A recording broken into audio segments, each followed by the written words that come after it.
worship the God who was. We worship the God who is. We worship the God who evermore will be. He opened the prison doors. He parted the raging sea. My God, He holds the victory. There's joy in the house of the Lord. There's joy in the house of the Lord today. And we won't be quiet. We shout out your praise. There's joy in the house of the Lord.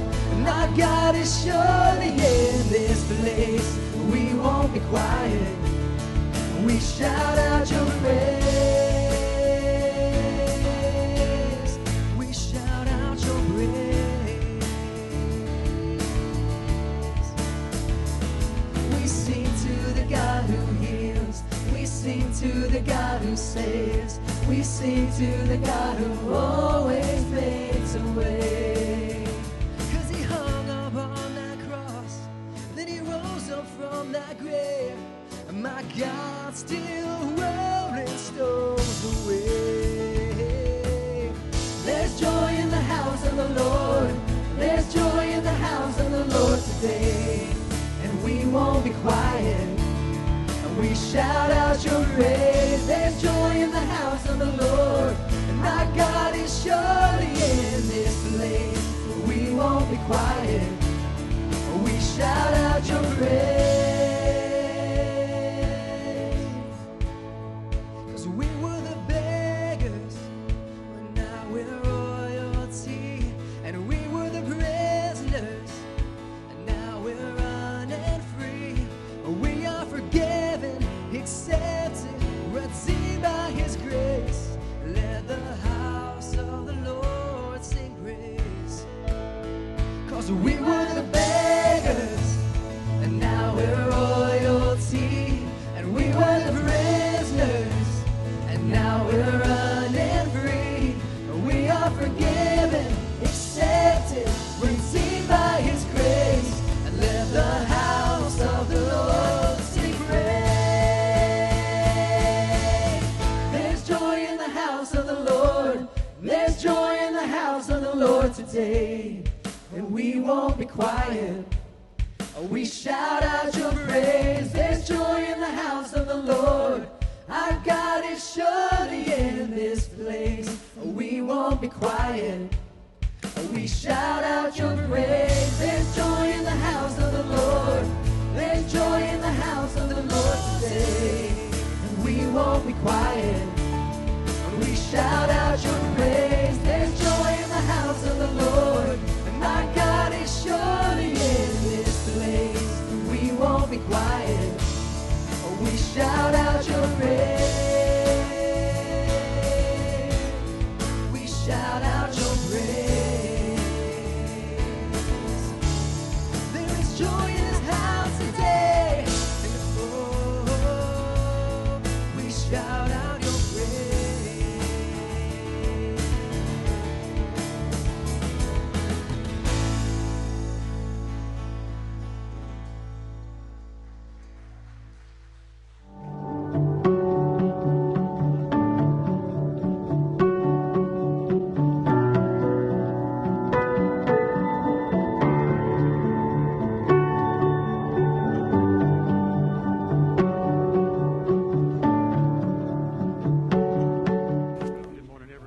Buenos días a todos, es bueno tenerlos en persona y también los que están viendo en la internet. Estamos emocionados que están aquí adorando juntos a nuestro gran Salvador. Este lugar estuvo lleno de niños con la escuela de verano y estamos contentos de estar en persona haciendo VBS. No solamente aquí, sino los salones, los pasillos. Fue maravilloso tener a todos de regreso para VBS. Gracias a todos los que dieron mucho de su tiempo y energía y esfuerzo para hacer que VBS sucediera. Hubieron personas que vinieron temprano, en las mañanas, tarde, limpiando. Gente que se preparó para hablar y cantar y guiar y orar. Y fue mucho esfuerzo de mucha gente. Hicieron realidad y fue una experiencia maravillosa, y quiero decirle gracias a todos los que usaron sus dones de muchas maneras para que VBS fuera una gran experiencia. Esta tarde vamos a celebrar juntos aquí para celebrar lo que aprendieron, lo que hicieron, y los niños van a tener actividades, va a haber comida, y también, si nos permite el clima, van a haber brincolines y cosas así, pero VBS una vez más nos vamos a reunir y celebrar lo que Dios ha hecho y cómo Dios cambió vidas esta semana. Fue maravilloso y gracias por todo lo que hicieron.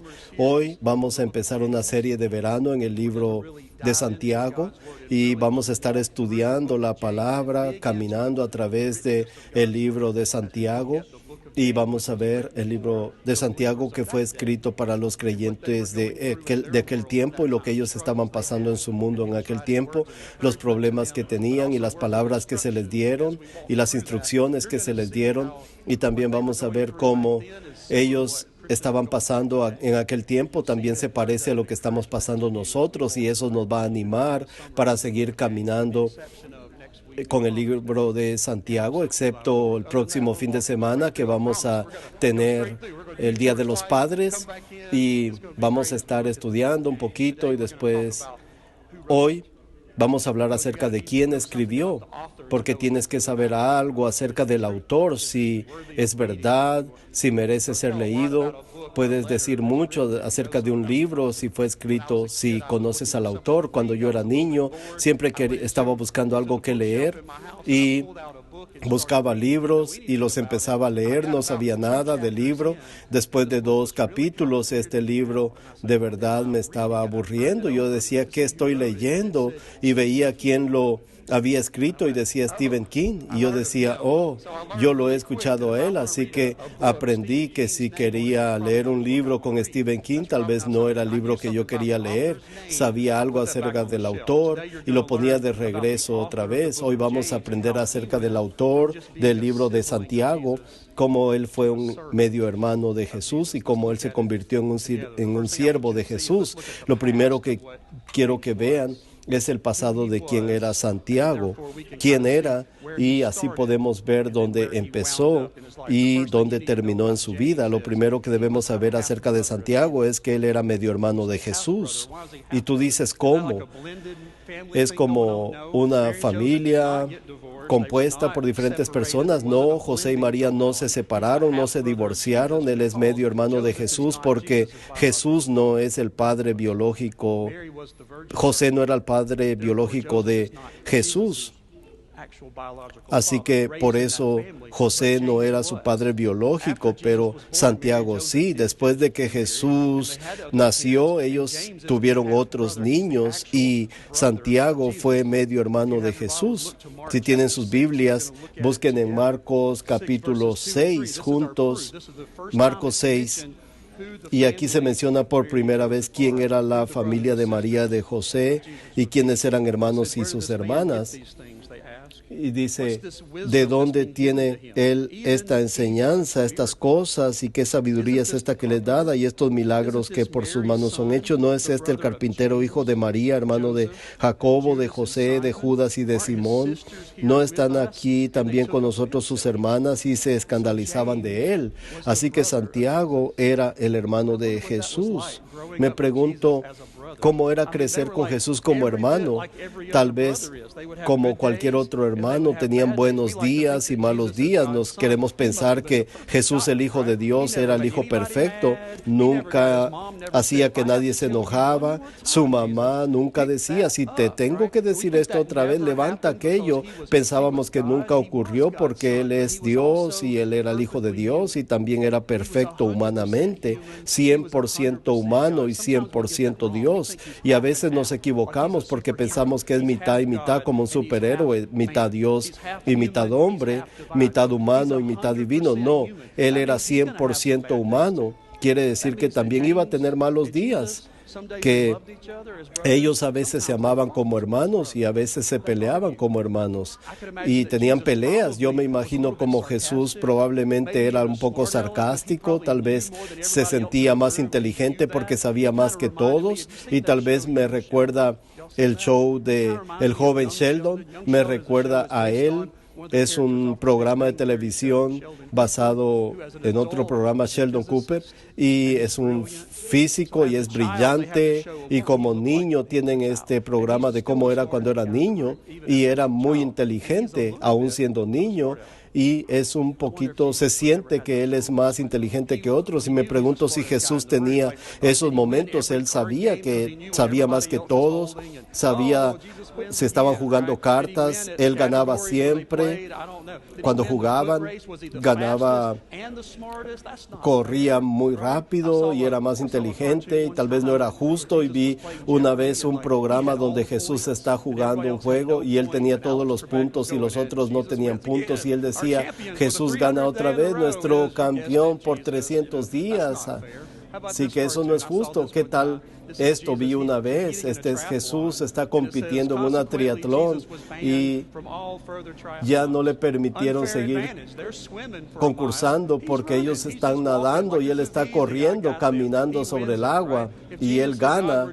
Si Jesús y Dios estaban haciendo, siempre van a ganar todo el tiempo, y no es justo. Y aquí hay otro acerca de Jesús. Los discípulos tenían que admitir que aún en las sombras Jesús era mejor. Ellos están haciendo el pato y Jesús está haciendo aquí un candelabro, y me pregunto si a veces Santiago se cansaba de aquello. Como hermano, creciendo con él, sabía que conocía mejor a Jesús que a nadie, vivían en la misma casa, se dormían en el mismo cuarto, así que todas las personas que conocían a Jesús, él lo conocía mejor que nadie, así que él estaba al lado de Jesús, ¿correcto? Cuando Jesús creció, empezó su ministerio, de plano, Santiago estaba con él, ¿correcto? Bueno, no tanto. La segunda cosa que tienen que saber de él es que él era un escéptico. No creía en la naturaleza divina de su propio hermano. Él no reconocía eso, que Jesús era el Hijo de Dios. Si ustedes lo ven en Marcos 3:21, Jesús acaba de escoger a sus discípulos y les está enseñando que los sigan, y viene la familia y dice que cuando vinieron para prenderle porque decían, está fuera de sí. Esa es la familia de Jesús. La familia de Jesús diciendo, yo no sé de qué está hablando él. Él no es el Hijo de Dios, él es el hijo de un carpintero. Se cortó el dedo y le salía sangre, y hizo esto, hizo aquello. ¿Qué quieres decir con que es el Hijo de Dios? Y en este punto, él no es un creyente, Santiago. Él es un escéptico. El siguiente versículo nos dice que no solamente era él, sino que todos sus hermanos, Judas y todos sus hermanos, y Judas, el que escribió el libro de Judas, y ellos eran escépticos. John 7:5 dice que sus propios hermanos no creían en él. Juan lo vio y él se dio cuenta que la propia familia de Jesús no creían en él. Jesús mismo dijo que que no hay profeta sin honra sino en su propio pueblo, y ellos no podían olvidar el hecho de que él era un niño y ahora que es un hombre y está haciendo la obra de Dios y llamado por Dios y se reveló a todos. Él es el Hijo de Dios, y ellos no creían eso. ¿Sabían ustedes que el Corán, que es el libro de los islámicos, dice que Jesús hizo milagros? No se emocionen tanto. También dice que solamente era un profeta y que Mahoma era un mejor profeta, pero dice que cuando Jesús era niño, tomó barro y lo moldeó y le dio forma de un pájaro y le dio vida. El Corán dice que Jesús hizo milagros como niño. Nosotros no vemos ninguna evidencia de eso en la Biblia, porque si sus hermanos y hermanas lo hubieran visto haciendo milagros, hubieran creído. María José también. María sabía que ella lo había dado a luz como una virgen. Ángeles aparecieron a María y José separadamente diciendo, este nacimiento es de Dios, es especial, Jesús es el Hijo de Dios y va a cambiar el mundo. Pero los hermanos no entendían eso, no podían ver más allá. del hecho de que solamente era Jesús el hijo de un carpintero. Y no escuchamos nada de Santiago acerca de mucho tiempo, y después unos años escuchamos de Santiago que vuelve a aparecer otra vez, y ahora lo vemos no como era, sino lo que se convirtió unos años después, y sorprendentemente ahora se ha convertido en el pastor de una iglesia en Jerusalén. No la iglesia de los judíos, él es el pastor de la iglesia en Jerusalén. ¿De verdad? ¿Cómo fue de yo no creo en nada de esto, no creo en él, y ahora está guiando el movimiento cristiano? Es el pastor de la primera iglesia, y de hecho esta es una iglesia grande porque mucha gente vino a Cristo. Habían 4,000, 5,000 personas que se convirtieron, y todos están en Jerusalén y vienen a la primera iglesia, y él es el pastor de la primera mega iglesia. Eso significa que él está escribiendo todos los libros, todos están leyendo sus libros, todos están escuchando sus programas. Él es el pastor de la primera iglesia bautista de Jerusalén. No, de verdad no eran bautistas. Si piensan eso, no era eso, pero él, todo lo veían, él es el que escribe todos los mensajes, el que toda la gente lee, lo que él tiene una serie y toda la gente estudian eso, y él era el pastor de la iglesia principal de ese tiempo, basado en el hecho de que Jesús es el Hijo de Dios que resucitó y cambió la vida de todos. Eso es lo que significa ser un seguidor de Jesús, y de alguna manera él era alguien que no creía, y ahora él es un pastor sirviendo a Dios. ¿Cómo sucedió todo eso? Pero no solamente era el pastor de la iglesia, él era más que aquello, porque lo vemos en segundo lugar que Pablo y Bernabé vinieron a él pidiéndole consejo. Había una disputa en la iglesia y la gente tenía un argumento de lo que estaba pasando. Estaban tratando de saber si Jesús, el Mesías, es para todos o solamente para los judíos. Pedro estaba predicando y otros decían que Jesús es el Mesías para los judíos, y le decían: los elegidos, los escogidos, ustedes son los que Jesús murió. Pero Pablo y Bernabé, ellos están viajando y están viendo cosas, y están viendo cómo Dios empieza a hacer cosas en la vida de otras personas, aparte de los judíos. Y Pablo viene y dice: Dios está haciendo cosas maravillosas, no solamente los judíos, pero también los gentiles, que son todos los demás. Y Pablo dice: yo creo que Jesús es para todos. Y otra gente dice: no, yo no creo. Así que Pablo dice: vamos a la iglesia en Jerusalén. Y vamos a ver, si tienen sus Biblias, Hechos capítulo número 15, en el versículo 12, y vemos a Pablo y Bernabé, están allí pidiéndole a la iglesia en Jerusalén, y ahí están los ancianos también, y están pidiendo también por un consejo, y ellos dicen: ¿qué piensan ustedes? ¿Qué debemos hacer? Y dice esto: entonces toda la multitud cayó y oyeron a Bernabé y a Pablo, que contaban cuán grandes señales y maravillas había hecho Dios por medio de ellos entre los gentiles. Y cuando ellos callaron, Jacobo respondió diciendo, ¿se dan cuenta de esto? Toda la gente, toda la asamblea, Jacobo está en medio de ellos y dice: varones hermanos, oídme. Y empieza a explicar. Vean el versículo 19. Aquí él está hablando y dice: por lo cual yo juzgo. ¿Quién está juzgando? Jacobo, Santiago. Dice que no se inquiera a los gentiles que se convierten a Dios. Y toda la asamblea, todos están allí. ¿Cuál es la respuesta? ¿Qué debemos hacer? Y Jacobo se pone de pie y él da el veredicto. Dice: yo digo, esto es lo que debemos hacer. Esa es la traducción. Él es el hombre. Él es el que está a cargo. Pablo viene buscando su consejo, sometiéndose a su autoridad. Bernabé, ¿qué debemos hacer? Y los discípulos, los apóstoles y los otros pastores, todos están viendo a Jacobo. ¿Qué debemos hacer? Su voz habla más alto que todos los demás. Él fue de alguien que no creía a ser el pastor de la iglesia, y ahora su voz es más fuerte que todas las voces que están allí. Pero no termina allí. También vemos, en tercer lugar, que cuando Pablo trajo dinero para una ofrenda, se lo trajo a Jacobo o a Santiago. En su tercer viaje misionero estaba viajando y le está diciendo a todos, necesitamos ayuda porque la iglesia en Jerusalén tiene problemas, están bajo persecución y aquella gran iglesia ya no es una gran iglesia, todos se dispersaron, corrieron por la persecución. Y el gobierno romano son crueles con ellos, los persiguen y ahora los judíos los están persiguiendo, así que este grupo de cristianos se fue y quedó un remanente y están pobres, desesperados, tratando de sobrevivir, y Pablo está viajando y tal vez ya lo leyeron en sus cartas, está viajando y está recogiendo una ofrenda diciendo se la voy a llevar de regreso a la iglesia en Jerusalén. Recuerden, Pablo le dijeron no vayas porque si vas de regreso a Jerusalén, si ayudas a Jacobo y si ayudas a esa iglesia te van a arrestar y tal vez te van a ejecutar. Y eso es exactamente lo que sucedió. Él fue de regreso y lo arrestaron y lo llevaron a la cárcel y él pidió ser llevado al César.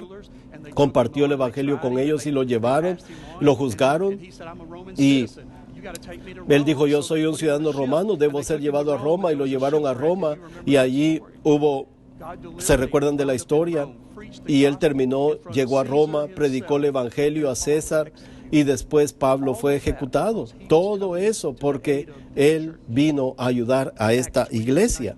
En Hechos 21:19 dice, a los cuales después de haberles saludado, les contó. ¿Y fueron a ver a quién? ¿A ver a quién? Fueron a ver a Jacobo y a todos los otros y trajo el dinero.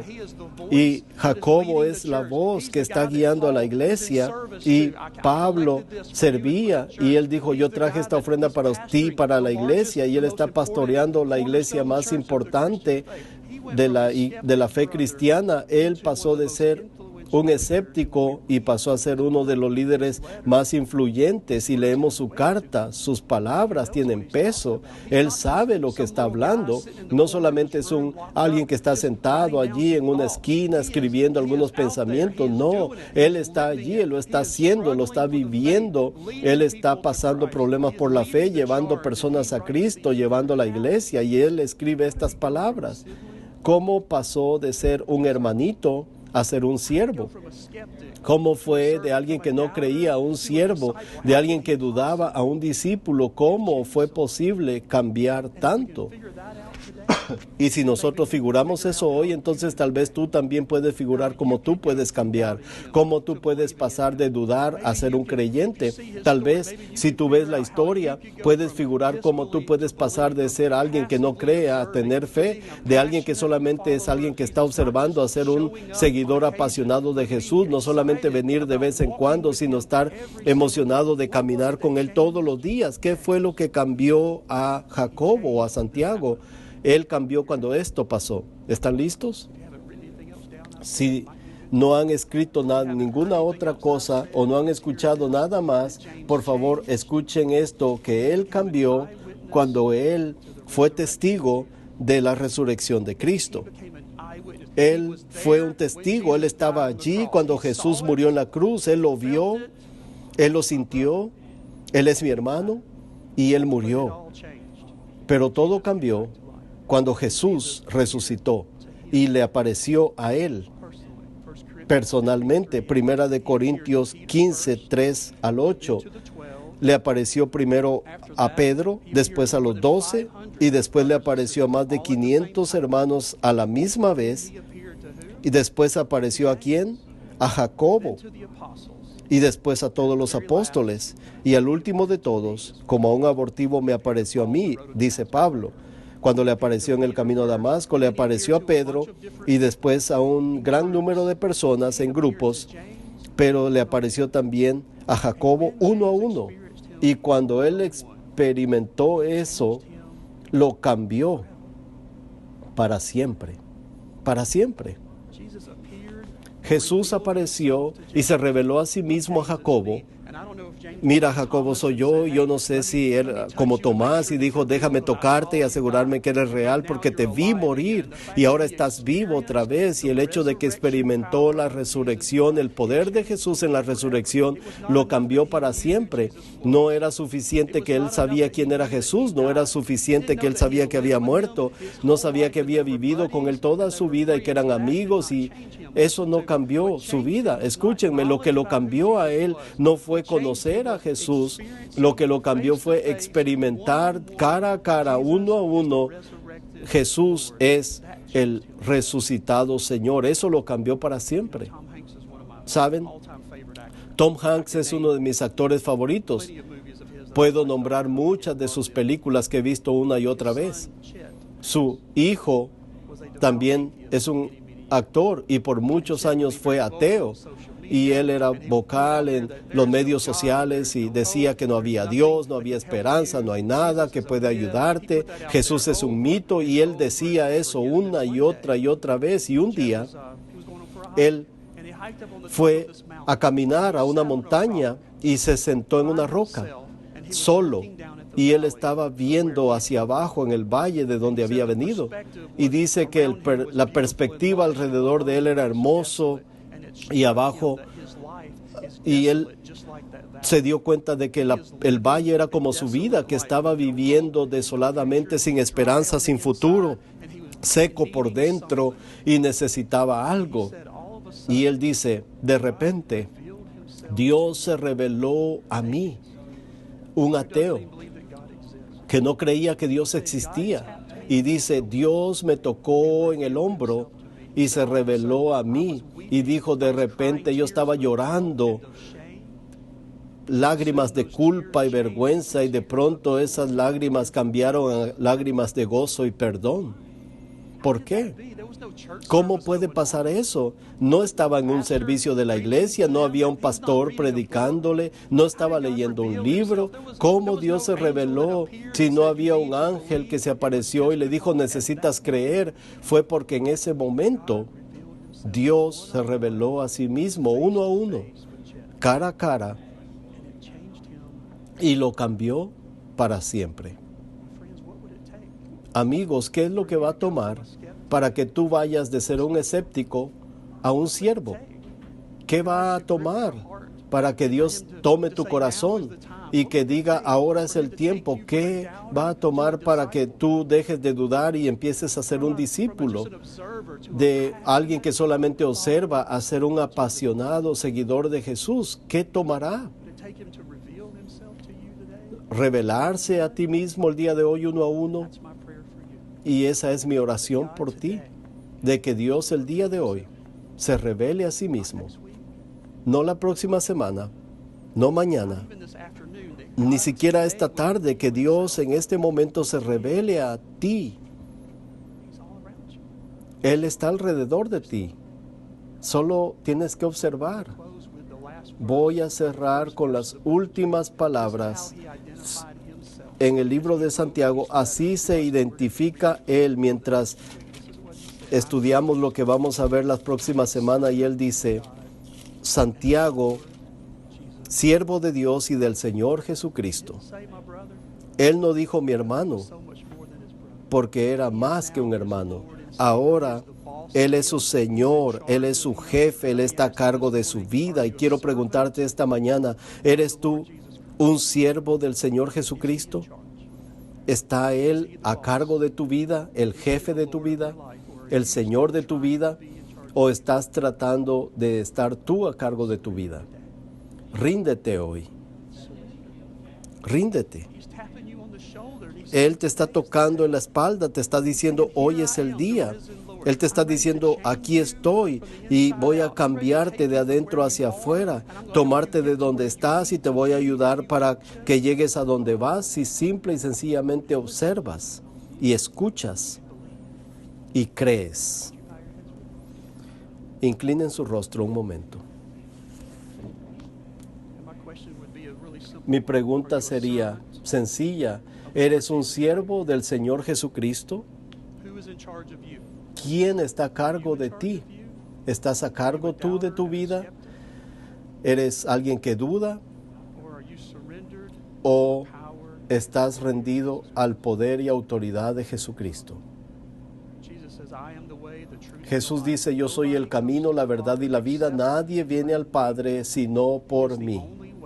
Él es la única manera de ser perdonado, de estar reconectado, la única manera, el único camino al Padre. Cree en Él. Ríndete a Él.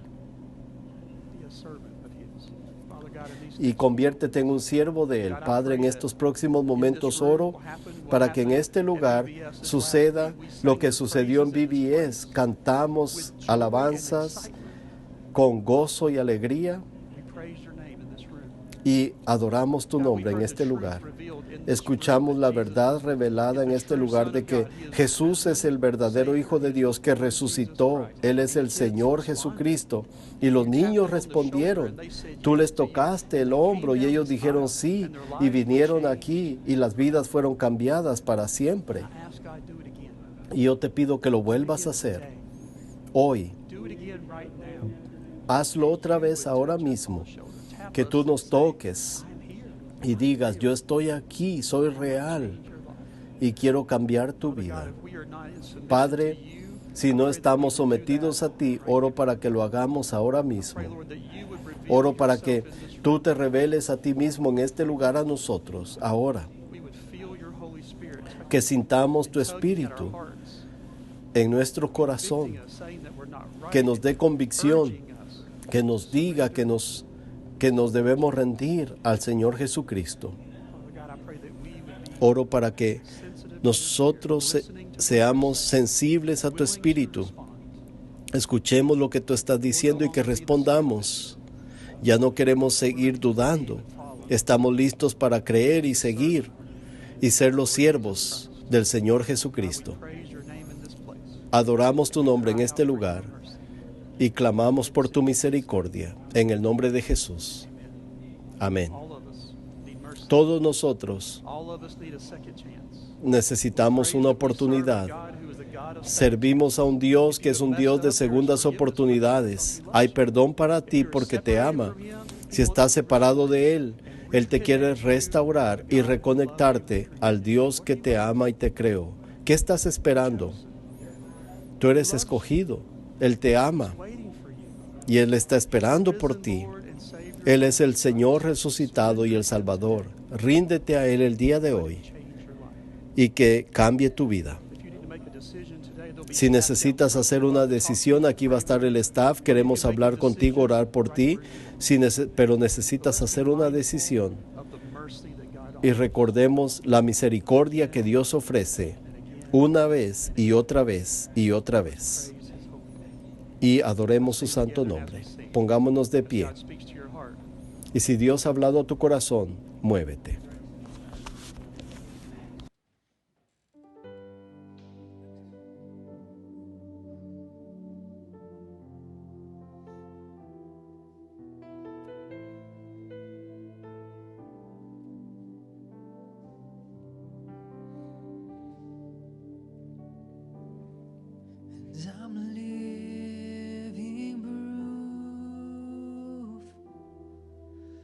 The mercy of God can do.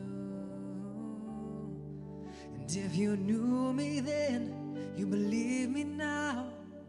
You turned my whole life upside down. You took the old and He made it new. And that's just what the mercy of God can do. Now I'm alive to tell the story how I've overcome by His goodness and mercy and the power of His blood.